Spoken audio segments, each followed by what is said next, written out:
Voilà, bonjour chers amis, c'est la seconde fois que j'ai le bonheur de vous rencontrer, hein. Alors cette fois-ci, c'est pour vous parler de, voilà, du décalogue, enfin des commandements de Dieu, hein, qui ne sont pas simplement des recommandations, mais bien des commandements. Et ces commandements, nous en avons plusieurs versions dans l'Ancien Testament, ou Premier Testament, ça dépend, mais Ancien, les deux conviennent, hein.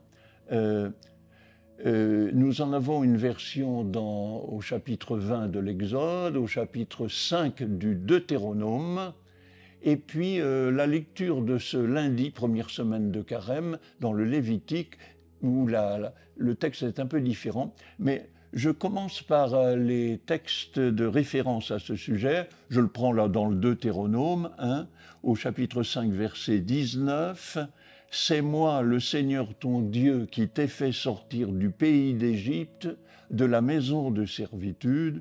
Tu n'auras pas d'autre Dieu face à moi, tu ne te feras pas d'idole, etc., etc. » Alors, je voulais juste citer le premier verset, hein. C'est moi, le Seigneur ton Dieu, qui t'ai fait sortir du pays d'Égypte, de la maison de servitude, parce que c'est ce verset qui nous fait comprendre la suite, les 10 paroles ou les 10 commandements, dans lesquels finalement Dieu dit « Tu seras envers autrui, et notamment celui qui est dans la servitude ou l'esclavage, comme moi, ton Dieu, j'ai été envers toi quand tu étais dans la servitude, dans l'esclavage. » Donc c'est très important ce titre-là.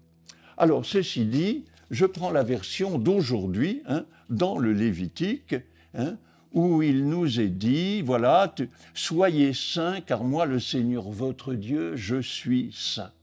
Vous ne volerez pas, vous ne mentirez pas, vous ne tromperez aucun de vos compatriotes, vous ne ferez pas de faux serments par mon nom, etc. Tu n'exploiteras pas ton prochain, tu ne le dépouilleras pas, tu ne rendras pas jusqu'au matin, tu ne retiendras pas jusqu'au matin la paye de tes salariés, tu ne maudiras pas un sourd, tu ne mettras pas d'obstacle devant un aveugle, etc., etc. Et puis ça se termine par ceci, qui est plus connu, je cite les 2 derniers versets.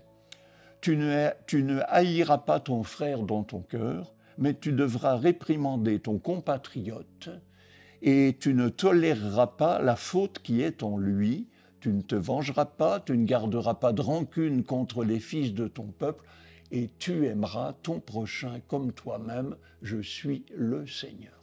Alors, ces 10 paroles, ici, elles sont dans une version différente, hein, des 2 autres textes dont j'ai donné la référence tout à l'heure. Ces 10 paroles se concluent ici par « Tu aimeras ton prochain comme toi-même ». Nous connaissons tous cette citation. Jésus l'a reprise lui-même et il l'a croisée avec un autre commandement qui est toujours premier par rapport à celui-ci. Tu aimeras le Seigneur ton Dieu de tout ton cœur, de toute ton âme et de toute ta force, qui est la prière que tout juif récite 2 fois par jour, hein, le Shema Yisraël, tiré du livre du Deutéronome au chapitre 6. Alors ce qu'a fait Jésus, il a fait 2 choses qui quand même ont renouvelé cette affaire-là. Le contenu, les 2 versets se trouvent bien en effet dans le Premier Testament ou l'Ancien Testament, et c'est déjà beaucoup. Ce qu'a fait Jésus, il a fait une double innovation. Il les a croisés de manière immédiate. Ils étaient épars, Deutéronome 6 et Lévitique 19, il les a rassemblés. Je pense que d'autres rabbins à son époque avaient pensé à ça, il n'y a pas de problème là-dessus. Mais Jésus les rassemble de manière immédiate. Et puis le second, il l'interprète de manière plus large. Car vous l'avez entendu, tu aimeras ton prochain comme toi-même. Ça s'applique bien sûr à tout le monde, mais dans le contexte ici, c'est d'abord aux compatriotes juifs. Il y avait une sorte de double morale, hein, que Jésus, lui-même, comme d'autres rabbins, dans le sillage d'autres rabbins, a voulu dépasser, et là, il l'a fait largement. Donc, double innovation, les 2 commandements prennent la forme de la croix, hein, à savoir une verticale, tu aimeras le Seigneur ton Dieu, premier commandement, toujours. Et puis ton prochain comme toi-même, l'horizontale. Et on imagine au croisement des deux dimensions le visage de Jésus crucifié, bien sûr, aimant le Seigneur ton Dieu, en ouvrant large les bras aux dimensions du monde pour rassembler les enfants de Dieu dispersés. Voilà, tel est le visage magnifique, étonnant, éblouissant, inouï, jamais entendu de ce qu'est Dieu, un Dieu qui aime à en mourir. Alors évidemment, ça donne de la force à l'évangile d'aujourd'hui, parce que il se trouve que l'évangile de ce lundi première semaine, qui accompagne le texte du Lévitique que je viens de lire, c'est l'évangile du jugement dernier, selon Matthieu 25. Et vous connaissez ce texte par cœur. J'avais faim, vous m'avez donné à manger, j'étais malade et vous m'avez soigné, j'étais en prison, vous êtes venu me voir, etc., etc.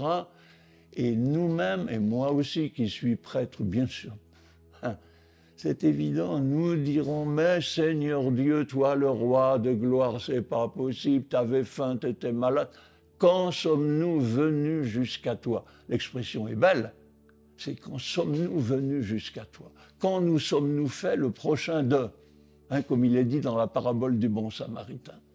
Et la parole, vous la connaissez, chaque fois que vous l'avez fait au plus petit de mes frères, c'est à moi que vous l'avez fait. Eh bien voilà, nous y sommes.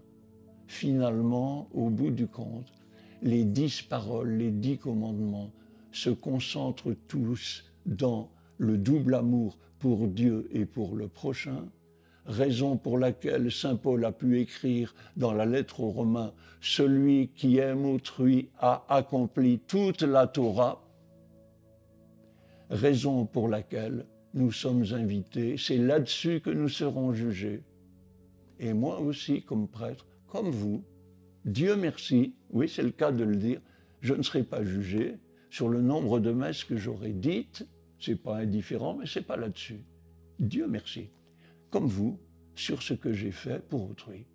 J'avais faim, vous m'avez donné à manger, etc., etc. Eh bien, je trouve que si Dieu c'est ça, ben vive Dieu.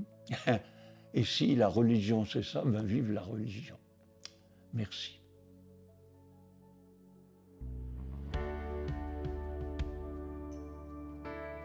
D'accord, voilà, ben écoutez, si vous voulez vous former, parce que pour être un bon chrétien aujourd'hui, il faut aussi de la formation, hein, bien, ça va de soi. Hein. Voilà, il se trouve que j'ai édité quelques petits livres hein, qui sont quand même assez faciles d'accès. Le premier, c'est Drôlement Dieu, 8 paraboles hein, de l'Évangile qui sont développées. Voilà, bah, écoutez, vous pouvez méditer à partir de cela.